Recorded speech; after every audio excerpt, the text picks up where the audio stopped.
actually got fired. Behaviours is much more than just our personalities. We're either outgoing or reserved, task-focused or people-focused. The polar opposites where conflict can potentially happen is they don't make great bosses, they don't make great leaders, they don't make great colleagues, they don't make great team players. And humour is a great love language to have because that builds relationships, I have to say. And there's a massive difference between adding humour and being the clown.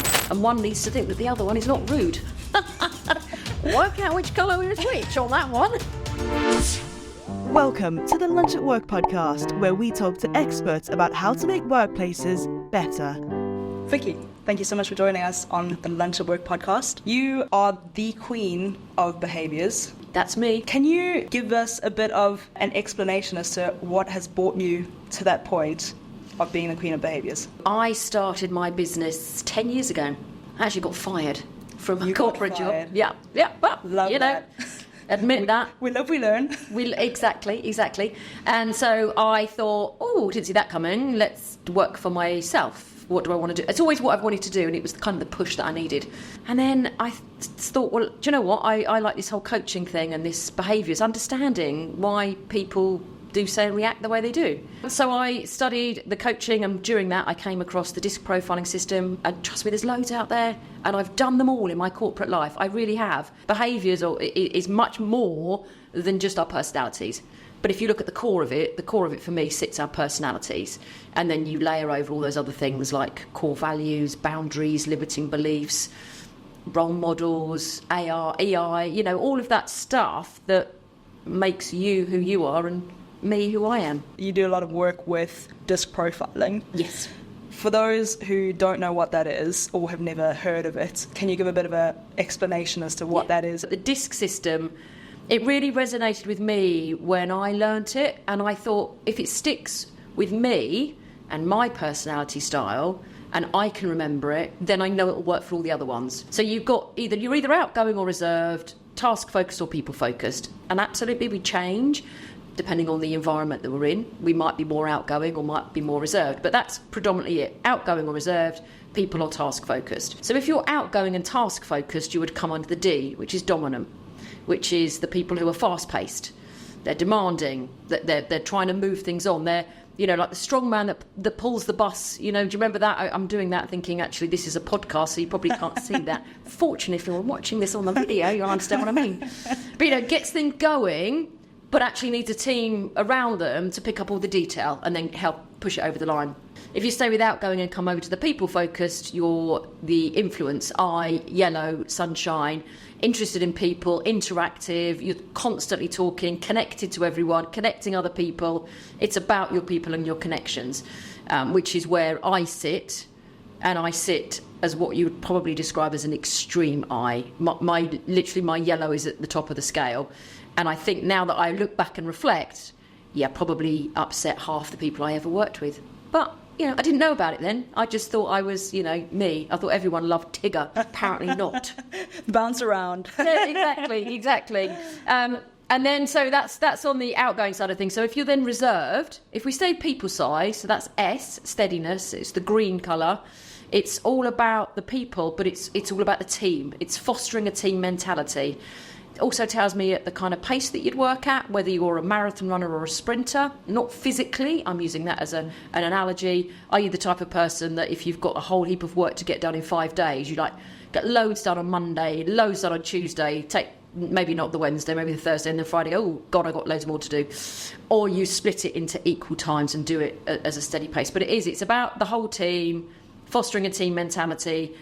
Quite often, of all of the styles, probably the hardest to read because they're very good at morphing into the kind of the other styles and just sitting in the background, taking it all. They make great diplomats because they'll see things from everyone's point of view. And then reserved still, but coming over to the task side is the blue, the C style, compliance. It's all about detail, correctness, rules, regulations. If there are 10 things to do, we will do all 10 things, and from point 1, 2, 3, 4, all of that way. They'll kick the rest of us out of prison, basically. They will just make sure that there is compliance and quality and stuff like that. And it's not, the one thing I say about DISC or any kind of profiling tool, it's not labelling people. It's not putting people in those boxes. It's not saying that is you, because we're a blend of all of them. I'm very yellow, but when I'm under pressure, I can be very red and I can be very D. And that's a very different person. I have to be aware of that myself. When we spoke previously, we spoke about how if you are communicating with somebody with a different personality type to you, you're able to kind of not necessarily switch, but understand that the other person needs something different from you. Yeah, it's just flexing and adapting. I can't change your personality, but if I can read you and understand what you need, I flex and adapt my questioning or my answering to make sure I get the best out of this relationship. Because if I can't completely be somebody different. Yep, that's exhausting and it's not sustainable. The polar opposites where conflict can potentially happen is the yellow and the blue, the I and the C, and the red and the green, the D and the S. And what you just need to do is just meet that person halfway. So if I'm talking to somebody who is very, very detailed, I will let them give me enough detail to satisfy them. But if it's too much, I have to say, hold on, Manuel, you're overloading me with detail. Can we just go high level again? And if that person is then respectful of my personality, they'll bring it back high level. You know, whereas if I'm selling, yeah, then I need to make sure I give loads of detail. I really want to make sure that person is satisfied. And that's what it's all about, flexing and adapting. The D's and the S, one needs to speed up a little bit and one needs to slow down a little bit. One needs to be a little bit more respectful for the other, and one needs to think that the other one is not rude. Work out which colour is which on that one. And it's not an excuse for bad behaviour. It's not an excuse to find out what you are. Go, yeah, but it's just because I'm red. That's it. Just, be demanding. It's not. Do you think that once you're aware of your personality type, it's up to you then to say, look, I know that is me. I now need to be responsible to make sure that when I'm communicating with other people of other personality types, that I do it, with them in mind and be aware of that. Oh, 100%. 100%. You can't change other people. And behaviour starts with you. You've got to look in the mirror, but you've got to want to look in the mirror. You've got to want to understand your style, because you get some people who just really don't care, and then they don't make great bosses, they don't make great leaders, they don't make great colleagues, they don't make great team players, because they're not flexing and adapting. You get along with people who are of similar style to you naturally. So I naturally get along with lots of other I styles. I do find them pretty exhausting at times. But I naturally get along with them. Put me in a room full of people who are the opposite, and blues and C's and detail, I find that draining. It's stressful to be with them all the time. But if I have to, then I will. It's not a problem. Yeah. It's just understanding who you are. And actually, we need that diversity. I mean, we talk about D&I, don't we, in the workplace? But you need diverse personalities, because if everyone was red, if everyone was in there wanting to just push it and get going and move it on, well, who's going to pick up the detail? Who's going to make sure it's done correctly? Who's going to get out there and go and, motivate all the people? Who's going to actually look after all the people? And that's where we all come in as a blend. The thing is, though, personalities don't. That's why they're at the centre of the onion, because they don't really change. But your core values will change over time, depending on your life's experiences. Things happen to us and they change our outlooks. So that's, the next layer that I like to put on, because they're the things that you need to read to understand what happens with people. Life's experience, we dig deep in that as well, because unless you understand someone's life, and again, we don't have to walk around telling everybody what's happened to us. I don't want to bring trauma up or anything like that, but actually you need to understand what people have been through to understand where their values are coming from, because it's not just a tick box exercise. I'm not saying, well, that's who I am. It's just like, let me understand why, because then actually I can perhaps be a little bit more flexible with the way that we work together, because I know what I don't want to do is trigger stuff. And what's the converse side of that? For example, sometimes you'll come across a manager who doesn't do the touchy-feely stuff, who couldn't care less what your personality type is. Find a new manager. To me, the best managers are the ones that can read their team and they flex and adapt and manage their team how their team wants to be managed. Not, I'm a manager and I will manage them all the same way. Blanket management does not work, never has worked. You lose people, your staff turnover is high, stress levels are high, sickness is high. We have to think about people's mental health. Because if you've got different personalities, this person needs this person needs that. I'm going to motivate you this way. I know that you don't want that. And just going back to what you said earlier about understanding what has happened in people's lives, it's hard for me because I'm a massive joker. I joke around, and I always say that it's my love language. My love language is joking around with people, but to make sure that you are cognizant of what's happening and to understand what's going on in somebody's life, because you never know. Honestly, you don't know. And humour is a great love language to have, because that builds relationships, I have to say. But you don't know what's going on unless people share. And again, different personalities will share things differently. Like I say, I'm very yellow, I'm very outgoing, very peoply. I let people know what's going on with me. Whereas people who are reserved, especially on the task side of things, the blue, that not so much.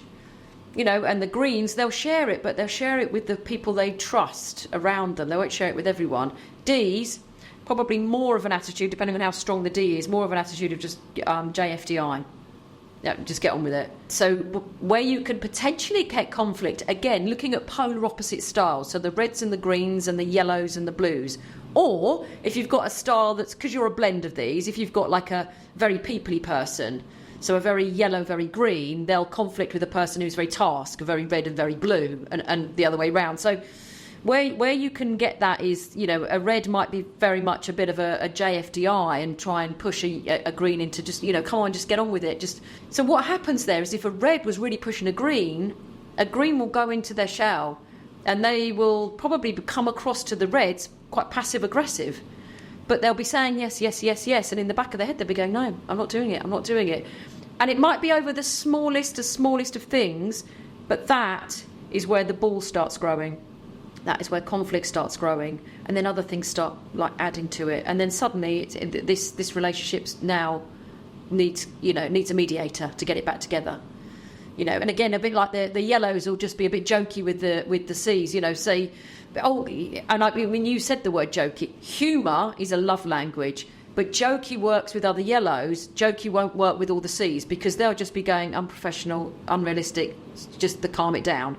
And again, then they'll start that bit, whereas the yellows will be looking at the blues going, well, you're cold, what's going on? And so, but like I say, it could be the smallest of things that can start that. And then when everything else gets layered on and it becomes a big, massive Spanish onion, you think, okay, we need to cut this, break this down and make it start again. Is there a hot tip in dealing with conflict between colours/letters? Is there a go-to of how you can, work better with somebody who's opposite to you? Yeah, go and spend some time with them. Grab a coffee. If you know there's conflict, and if the other person knows there's conflict, or there's just something that you you can't get along. There's something just say, do you know what? Can we just sit down and grab a coffee and find out how best to work with each other? Because at the end of the day, we both work in this organisation, and we need to work together. So how do I get the best out of you? And can I let you know how to get the best out of me? Call it out. When you see bad behaviour, call it out. Don't let it go, pushed under the carpet, because that carpet becomes a mound, and that mound becomes molehill that is difficult to deal with. I want to go back to humour, because we don't know each other too well. No. But I have heard a lot about you via various people. And what I have heard is that you are hilarious, and you and that you use sort of humour in many different ways and have a really good sense of humour. So what is the advantage of that, and what benefits have you seen from having a sense of humour in situations where that maybe could have been a bit difficult otherwise? That's a really good question, actually. Because there's a difference, like I say, between humour and joke. Now, I'm going to give credit to a gentleman called Jeremy Nicholas, who's another amazing speaker that I met through the Professional Speakers Association. And in lockdown, I did his How to Add Humour to a Talk, because I was very conscious. And if I look back at my life before being the Queen of Behaviours, before all of this, I was far more the clown rather than adding humour. And there's a massive difference between adding humour and being the clown. What's the difference? Adding humour is so that everyone gets it. You know, so you can add humour, and not just to a talk or presentation, but you can add humour in the workplace in a respectful way rather than looking like the clown, because looking like the clown makes you look unprofessional. People won't take you seriously. You discredit yourself. So just knowing what's the difference. How do I add humour? And sometimes people add humour as it's a nervous thing. It's just like, oh, do you know what? I'll you say some jokes or a bit of self-deprecation. Self-deprecation isn't as bad, but you just got to make sure you don't do it to someone else. You don't put other people down with humour, because that's really disrespectful. Do you have a lot of laughs at home? Yeah, we do, because life's too short. Yeah. You don't know what your expiry date is. You know, old age is a privilege not given to all. I love that you said that old age is a privilege. I mean, we spend a third of our life sleeping, the other third at work, and the other third milling about scrolling through social media most of the time. Yeah. You seem like somebody who really enjoys your job. I love it. Do you know what? I love my work so much. It doesn't feel like work. There's a Gallup report that came out, the State of the Global Workplace 2023, and here in the UK, only 10% now of people are engaged at work. It's always been like low, under 20, but now it's only 10%. And in the UK, there's nearly 33 million people employed in the UK, which means 30 million of them are disengaged. Yeah. What the actual? Yeah. Find out what your people want. Talk to them. Engage with them. Find out what they need and what motivates them. What is turning them the other way round? And actually, you can put some really simple steps in process. And sometimes it is just about having a conversation, recognising that they're actually there. Is engagement a ping pong table in the office? What is engagement? How do we improve it? How do we get our team members to be more engaged with what they're doing and to enjoy coming into work and to be excited about it and to be happy within their teams? First of all, ask them what they need. We spend so long, like you say, in the workplace, but I see so many organisations that just tell people what to do. Everything's got so fast-paced. It's just like, no, take some time out, talk to your people and find out what they need. You know, you call it it's engaged, actually quietly quitting and loudly quitting, isn't it? I think is what they actually call it now. Yeah. And the middle section, I think you've got about 16% are loudly quitting or actively disengaged. But the other section, it's burnout, it's everything else. Is it the workload? It could simply be that actually over the year they've had more and more things put upon them that now their workload is just way too much. So when you give somebody another task to do, always be mindful of like, do I need to take something off you? If I'm putting more on you, what can I take off you? Because quite often you put stuff on people, we don't take things off them, do we? And then next thing you know, you're like, okay, I've got 8 hours in the day, but I've got 10 hours worth of work to do. And so we just do it. Do you have any presenting tips or speaking tips for trying to hit the note on making sure that all of the personality types in the audience are getting what they need from you, from a speech? Whether you speak to 10 people, 100 people, 1,000 people, you're always going to have a 10% of supporters and 10% of, naysayers in the room. So ignore that, and you've got to go with the 80%. And in terms of personalities, you've got to hit every style. You've got to make sure that there's enough detail in there for the blues and the C's. You've got to be making sure there's enough talking of team stuff for the greens, for the S's. You've got to have some fun in there for the I's, for the yellows. And you've got to talk about the impact it's going to have on your bottom line and the reason why for the reds. And you've got to do a mixture of all of it to make sure that you cover it for all of it. If you know...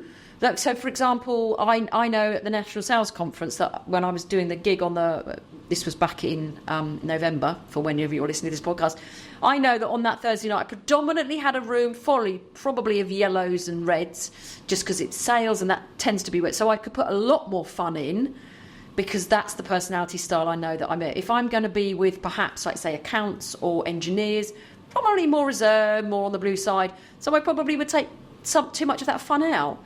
So I know your audience, but if not, then you've just got to go and cover all aspects. In terms of tips, if you're speaking, breathe. Silence is your friend. Gaps are okay, especially when you're speaking live in terms of an audience. If you feel an coming, suck it in as a breath instead. And that takes practice. And practice is your friend as well. You're going to go and deliver a talk. Don't ever just deliver it the first time live, standing up in front of your audience. Use your mirror, video record yourself. It's cringy, it's icky, we hate it. But by God, it's just your best friend when you're doing it. What's the ideal number of practices? Everyone's different. Everyone's different. You just got to make sure that, and if you're given a slot of 10 minutes, 20 minutes, 30 minutes, never go over it. Always go under, give some time back to the MC. You'll be their best friends. But also just practice, practice, practice. You have a podcast. I do. Do you want to tell me about that? It starts with you. What do you mean? Oh, that's what the podcast is called. It starts with you. Yeah. Because that's what behaviours is all about. So I interview clients, I interview colleagues, I interview people who understand what their personality is, and then I ask them about the impact that it's had knowing what it is to know your personality and how to flex and adapt. But then also, if I'm working with somebody who is predominantly a red, I'd say, what does it mean to be a leader with that style? How do you flex and adapt? And how do people work with you? So that you can scroll through the podcast and find that different style and go, right, I'm struggling to work with my boss who's very red. So let me go and find a podcast where I've got a very red boss talking about how do I work with them. You spoke to me recently about your life's motto. Yeah. What is it? My life's motto. You have one lap of this thing called life and you are in the driving seat. If you're not happy, indicate and change lanes. Amen. Life's too short. Live in the happy lane. And that's where life's experiences come on, because you could be on a lane. If you think of it like the track round, Olympic Park, and there's all those different lanes, isn't there? And you could be happy in that lane, but then something will happen in your life and you'll go, hold on a minute. I want to change. I want to change where I'm going. I want to change my focus. My values have changed. It's fine. Just indicate, move over. Don't stay in that lane if you're no longer happy. This has been so insightful. I have learned so much from you, and hopefully everyone listening has learnt the same. Where can we contact you? You can find me on queenofbehaviours.com. Email me vic@queenofbehaviours.com. You'll find those on any social media as well. How do you spell Vic? Just for those who think it's spelt with a K. That's another conversation we had earlier, folks. VIC.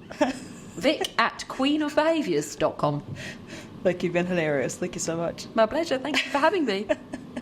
This podcast is powered by BM Caterers. Contacting BM is the easiest way to start your journey to a better workplace experience. Click the link in the description for more info.